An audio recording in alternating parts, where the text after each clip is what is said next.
In northern Arizona, a railroad once ran from Black Mesa toward Page without connecting to any other railroad in the country. Its electric locomotives drew power from a wire suspended above the track. Behind them, a long line of hopper cars carried coal across 78 miles of Navajo land. At full operation, the train could make 3 round trips in a day. Then, in August 2019, the delivery stopped. This was the Black Mesa and Lake Powell Railroad. It had one mine, one destination, and one industrial purpose. For decades, it connected the Kayenta mine to the Navajo Generating Station, a power plant built on the Navajo Nation near Page. Its physical design was unusual. Its economic role was much larger than the rails themselves. Why was such an isolated electric railroad built here? How did it work? And what did its silence reveal about the energy system it served? The clearest place to begin is a federal operating plan prepared for the Navajo Generating Station. The document maps the power plant, the mine, the railroad, the coal handling equipment, water systems, transmission lines, roads, and communication sites as parts of one connected project. The train was not an independent carrier looking for customers. It was a moving link inside a single chain, coal extracted at Black Mesa, delivered to the generating station, burned to produce electricity and transmitted across the southwest. Construction of the power complex began near the end of the 1960s. The first generating unit entered commercial service in 1974, followed by the other 2 units. Together, the station could produce as much as 2,250 megawatts. Its owners included Salt River Project, several Western utilities, and the United States through the Bureau of Reclamation. The plant stood on Navajo Nation land, while the Kayenta mine operated through leases involving both the Navajo Nation and the Hopi tribe. Those distinct political relationships matter. This was not simply an American railroad crossing empty desert. It was an industrial system built through leases, rights of way, utility agreements, and decisions affecting tribal lands and governments. The railroad began operating in 1973. Its main track extended 78 miles northwest from the coal loading site north of Highway 160 to the generating station. With the loops at both ends included, the operating system measured about 80 miles. It did not connect with the national rail network. A locomotive and car placed on this line could not simply continue to Flagstaff, Phoenix, or another railroad yard. The system was closed because its only regular task was to move fuel between 2 fixed points. That isolation changed the entire design. At the mine end, coal moved from the mining operation through crushing and conveyor systems to storage silos above the loading track. At the plant end, a loop carried loaded cars through a track hopper building. The cars released coal through doors in their bottoms into enclosed hoppers below the rails. The empty train could then continue around the loop and begin the return trip without reversing the whole consist. The federal operating plan recorded what this looked like at full capacity. The railroad ran around the clock 7 days a week. It completed roughly 3 round trips per day. Each trip delivered about 8,000 tons of coal, and a complete round trip normally required 6 to 7 hours. That timetable was possible because the line did not share track with passenger trains, freight companies, or local switching traffic. Every siding, signal, crossing, and maintenance decision served the same repeated movement. The railroad's most distinctive feature was above the track. It used an overhead catenary system, energized at 50 kilovolts. Electricity purchased from the Navajo Tribal Utility Authority entered the generating station switchyard, where facilities supplied the railroad's electrical system. A locomotive raised its pantograph against the wire and drew current as it moved. The power plant depended on coal delivered by an electric train, while the train depended on the electrical infrastructure associated with the plant. Energy moved in a circle before any electricity reached distant customers. That circle needs careful wording. A coal train powered by electricity was not the same as a clean energy system. The train eliminated the need to burn diesel during its principal line haul movement, but its purpose was to supply a coal-fired plant. The important historical question is not whether the railroad was environmentally pure. It is why engineers chose electricity for a repetitive heavy-haul route with fixed endpoints, and how that choice tied the railroad even more closely to the power complex. Heavy coal trains demand force and control. Loaded hopper cars resist acceleration, and grades matter over every mile. Electric locomotives can apply strong pulling power without carrying all their energy as fuel on board. Regenerative or dynamic braking can help control a train on descending grades, although the exact equipment and operating practices changed during the railroad's long life. What remained constant was the need to move enormous weight predictably through an exposed landscape of heat, cold, dust, wind, and long distances between facilities. The track crossed public roads and access routes as it moved northwest. Federal records describe dozens of low-use crossings with warning signs. Several busier crossings had lights and bells, and the crossing at State Route 98 had gates. Locomotive horns, bells, headlights, and flashing ditch lights warned drivers and livestock operations near the right-of-way. These details pull the railroad out of the category of mechanical curiosity. A closed industrial line still crossed a living landscape. It required daily coordination with Navajo Nation police, road users, residents, maintenance crews, and animals near the track. At milepost 42, Midway Station provided a practical centre. It could serve as a crew assembly point, a siding, a maintenance location, and storage for rails, ties, switches, and other supplies. A line this long could not be maintained only from its endpoints. Ballast shifted. Wooden ties aged. Wire tension and support structures needed inspection. Culverts carried storm water beneath the roadbed. Sand, snow, and debris could interfere with operations. The train's repeated journey depended on work that viewers rarely see. Track inspection, brake checks, signal maintenance, drainage repair, electrical work, and the replacement of worn components. In 2014, records compiled by Northern Arizona University counted 99 Navajo generating station employees assigned to the railroad. That number captures only 1 year and one employment category, but it corrects the idea that the train operated by itself. Engineers, conductors, electricians, mechanics, track workers, dispatchers, and support staff turned the fixed route into a functioning transportation system. A photograph of a locomotive can dominate the story. The payroll records remind us that the real system was human. The railroad also depended on the mine. The Kayenta mine opened in the same industrial era and became the generating station's exclusive coal source. Coal was crushed to make it easier to handle, moved by conveyor to the loading point, and released into hopper cars. At the generating station, the bottom dump cars fed a system of underground hoppers and conveyors. The plant used millions of tons of coal in a year. When all three units operated at full output, the boilers could consume roughly 1,000 tons per hour. Numbers of that scale can become abstract, so return to one train. It left Black Mesa carrying approximately 8,000 tons. 6 or 7 hours later, after unloading at the plant and completing the return movement, the equipment was ready to repeat the cycle. Multiply that by 3 trips a day, then by weeks and years. The track was not built to connect communities as a passenger service. It was built to keep a continuous industrial appetite supplied. That purpose produced economic consequences. The generating station and mine supported direct jobs, purchasing, household spending, tax-like payments, lease payments, royalties, and other revenue. Northern Arizona University's review found that the generating station employed hundreds of people, while the Kayenta mine employed hundreds more. The report also documented payments connected to the Navajo Nation, the Hopi tribe, local governments, schools, and the Navajo Tribal Utility Authority.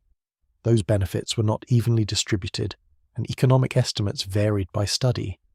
But the dependence was real enough that closing the complex could not be reduced to shutting off machinery. The history also carried environmental costs. Surface mining altered land. Coal combustion produced air pollution and greenhouse gas emissions. The industrial system used water and required waste handling, ash management, and later reclamation. Communities debated those burdens along with employment and revenue. A responsible account cannot treat coal as either a simple gift or a single explanation for every hardship. The same complex could provide wages and government income while also creating pollution, land disturbance, and long-term cleanup obligations. The direction of the energy flow sharpened that debate. Electricity from NGS moved into a Western transmission network serving customers far beyond the reservation. The plant also supplied power associated with moving Colorado River water through the Central Arizona project. The railroad corridor, mine leases, and generating site were local, but much of the electricity supported distant cities, farms, and water users. That geography helps explain why tribal leaders could view the complex as both an economic asset and an arrangement whose largest benefits did not remain where the coal originated. If you had to decide the future of this corridor, Which record would you examine first? The employment data, the environmental assessment, or the railroad's engineering plan? By the 2010s, the economics supporting the system had changed. In early 2017, the owners announced that they intended to close the generating station. Salt River Project later explained that low natural gas prices and the growth of less expensive renewable resources made continued operation of the coal plant uneconomical. Attempts to find a new owner did not preserve the original arrangement. Because the Kayenta mine had only one customer and the railroad had only one cargo and destination, the decision at the plant travelled backward through the entire chain. This is the vulnerability hidden inside a perfectly specialised railroad. Efficiency comes from removing unnecessary choices. The Black Mesa and Lake Powell line did not need a national interchange, passenger stations, or a network of customers. But once the plant stopped buying coal, the line had no second market waiting. The same closed design that made daily operations direct made adaptation difficult. The final coal delivery took place in August 2019. The last movement was not simply the retirement of locomotives. It marked the end of regular traffic linking the mine, railroad, and power plant. The Navajo generating station permanently shut down its 3 units on November 18, 2019. At 12:09 in the afternoon, according to Salt River Project, a shift supervisor opened the Unit 2 breakers and ended commercial generation. The shutdown separated parts of the system that had been designed to function together. Coal no longer moved from the Kayenta loading silos. The overhead electrical supply for the line was no longer needed for train operations.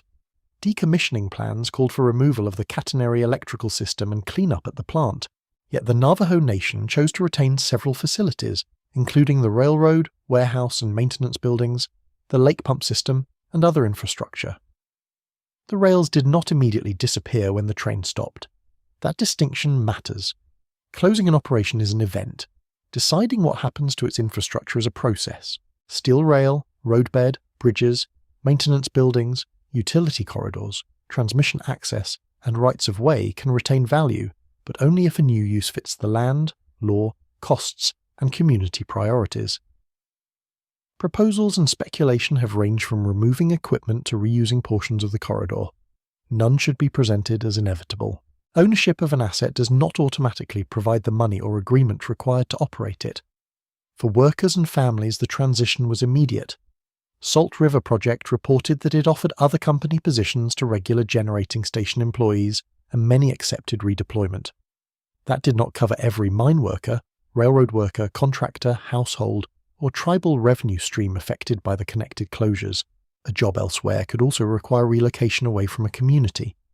The economic impact, therefore, cannot be measured only by counting how many machines stopped, or how many employees received another offer. Cleanup created another category of work, but it was not identical to permanent operation. Decommissioning called for dismantling the power block, removing the railroad's electrical wire, salvaging material, monitoring the site, and restoring disturbed areas. Contractors were asked to give hiring preference to qualified Navajo Nation members. Those tasks could provide wages for a period, yet they were designed to make an industrial operation smaller and eventually end. A temporary demolition or reclamation job could not automatically replace a decades-long career on the railroad, at the mine, or inside the generating station. The railroad's electrical design creates a striking contrast with the energy transition that followed. For 46 years, electric locomotives crossed Navajo land to sustain coal generation. After closure, the same region faced questions about renewable projects, transmission capacity, workforce training, revenue replacement, and who would control the next energy system. Salt River Project pointed to partnerships with the Navajo Tribal Utility Authority on the Kayenta solar plants. Those projects represent a different technology and scale. They do not erase the losses associated with coal, and they do not automatically resolve the political question of who owns and benefits from energy development. The surviving corridor is therefore more than an abandoned railroad. It is a physical record of how Western power was organized. Coal came from leases on Navajo and Hopi lands. The train crossed the Navajo reservation. The generating station sent electricity toward distant metropolitan markets and helped power water delivery infrastructure in Arizona. Local workers maintained the system, and tribal governments received important but negotiated forms of revenue. When energy economics changed, the local landscape held much of the industrial remainder. This wider view prevents a common mistake in infrastructure history. A dramatic machine can make the story look like a triumph of engineering alone. The Black Mesa and Lake Powell Railroad was technically remarkable, but engineering does not decide whose land a line crosses, how leases are written, where revenue flows, what pollution is accepted, or who pays for closure. Those are political and economic choices built around the machinery. It also prevents the opposite mistake, treating the railroad as nothing more than a symbol of extraction. People built careers around it. Crews learned a specialized electrical railway. Maintenance workers kept track and catenary functioning across a difficult environment. Families relied on wages. The line became familiar along Highway 98 and the open country between Black Mesa and Page. A complete history can recognize skill and attachment without ignoring the industrial system's costs. The answer to the opening question is now visible in the route itself. The railroad was built as an isolated electric line because one enormous power plant needed a constant flow of coal from one mine 78 miles away. Its loops, bottom dump cars, catenary, crossings, midway station, and round-the-clock schedule were shaped around that single assignment. It succeeded at that assignment for decades. When the assignment ended, specialization became silence. What the evidence establishes is substantial. Federal records document a closed electric system operating at 50 kilovolts, making up to 3 round trips a day and moving about 8,000 tons per trip.